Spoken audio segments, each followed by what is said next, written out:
नमस्कार, मी ऋषिकेश तायडे, शेतकरी कामगार पक्षाचा ठाणे शहर अध्यक्ष. तुम्ही बघू शकता इथे खालती कशा प्रकारे अवैधपणे भेसळयुक्त मावा या बसच्या माध्यमातून आपण बघू शकतो. कशा जिथे आपण सामान ठेवतो त्या ठिकाणी हे लोक भेसळयुक्त मावा हा सप्लाय करतात. इथे परराज्यातून, गुजरात सारख्या राज्यातून तिकडून इथे येतं.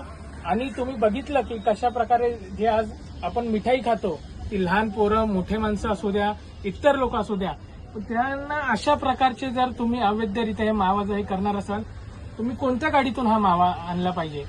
हा, त्याने डीप एक फ्रीजिंगचं हे असलं पाहिजे. तुम्ही सीटच्या खाली हे असे मावे घेऊन येतात ते आणि लोकांच्या आरोग्याला पूर्ण हानी पोहोचवतात ते. याच्यावरती कारवाई झाली पाहिजे.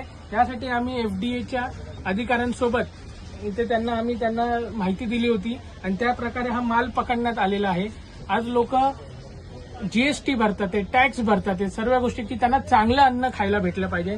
आणि जेव्हा अशा प्रकारच्या ज्या गोष्टी घडतात त्यावेळेस हे प्रशासन जेव्हा कारवाई करून अशा लोकांवरती जेव्हा आळा घालेल त्याच वेळेस अशा लोकांना चाप बसणार आहे.